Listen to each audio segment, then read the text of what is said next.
പുഴയിലേക്ക് വൻതോതിൽ മാലിന്യങ്ങൾ തള്ളി. ചെറുപുഴ പഞ്ചായത്തിലെ കാര്യംകോട് പുഴയിലേക്കാണ് ചാക്കിൽ നിറച്ച മാലിന്യം തള്ളിയത്. 15ഓളം ചാക്കുകളിലും പ്ലാസ്റ്റിക് കവറുകളിലുമാണ് മാലിന്യം നിറച്ച് തള്ളിയത്. പച്ചക്കറി, ഭക്ഷണാവശിഷ്ടങ്ങൾ, കോഴിമാലിന്യങ്ങൾ, പ്ലാസ്റ്റിക്, ഐസ്ക്രീം പാത്രങ്ങൾ, കുപ്പികൾ മുതലായവയാണ് വൻതോതിൽ തള്ളിയത്.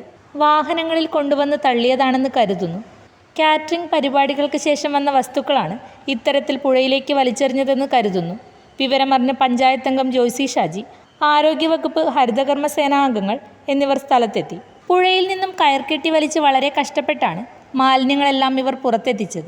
മാലിന്യം തള്ളിയ സംഘത്തെ കണ്ടെത്തി തക്കതായ ശിക്ഷ തന്നെ നൽകുമെന്ന് വാർഡംഗം ജോയ്സി ഷാജി പറഞ്ഞു. പോലീസിന്റെ സഹായത്തോടെ CCTV അടക്കം പരിശോധിച്ച് സംഘത്തെ കണ്ടെത്താൻ ശ്രമം തുടങ്ങി. ഇതിനിടെ മാലിന്യത്തിൽ നിന്നും സംഘത്തെക്കുറിച്ച് വ്യക്തമായ സൂചന ലഭിച്ചെന്നും പഞ്ചായത്ത് അംഗം പറഞ്ഞു. കമ്പിപ്പാലത്തിൻ്റെ സൈഡ് 2 വശങ്ങളിലായിട്ട് വേസ്റ്റുകൾ, അതായത് പച്ചക്കറി വേസ്റ്റ്, ഫുഡ് വേസ്റ്റ്, അങ്ങനെയുള്ള സാധനങ്ങൾ, എന്തൊക്കെ സാധനങ്ങളൊന്നും നമുക്ക് പറയാൻ പറ്റുന്നില്ല. ഒരു 10-12ഓളം ചാക്ക് കെട്ടുകൾ കൊണ്ട് അതിൻ്റെ പാലത്തിൻ്റെ 2 വശങ്ങളിലായിട്ട് തോട് സൈഡിലേക്ക് തട്ടിയിരിക്കുകയാണ്. നമുക്കറിയാം, ഈ കോലുവള്ളി നല്ല രീതിയിൽ ഹരിതകർമ്മസേനയുടെ നേതൃത്വത്തിൽ നല്ല പ്രവർത്തനം കാഴ്ചവെക്കുന്ന ഒരു വാർഡാണ് ഈ കോലുവള്ളി വാർഡ്.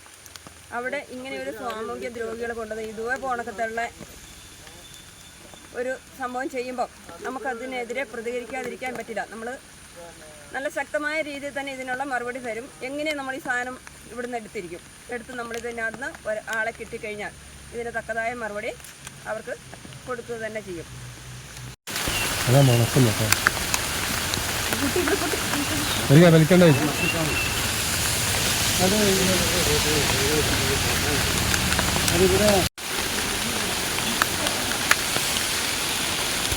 നിങ്ങൾ സ്വർണ്ണാഭരണങ്ങൾ വാങ്ങുമ്പോൾ വഞ്ചിതരാകാതിരിക്കാൻ ജാഗ്രത പാലിക്കുക. 2023 ഏപ്രിൽ 1 മുതൽ സ്വർണ്ണ പരിശുദ്ധി ഉറപ്പുവരുത്തുന്നതിന് കേന്ദ്ര ഗവൺമെന്റ് ആഭരണങ്ങളിൽ HUID നിർബന്ധമാക്കിയിരിക്കുന്നു. 100% ആഭരണങ്ങളും HUID മുദ്ര ചെയ്ത മലയോര മേഖലയിലെ ഒരേയൊരു ജ്വല്ലറി പടിഞ്ഞാത്ത് ഗോൾഡൻ ഡയമണ്ട്സ്, ചെറുപുഴ, ആലക്കോട്, പാടിയൊട്ടിച്ചാൽ, ഹോൾസെയിൽ ഡിവിഷൻ, തൃശൂർ.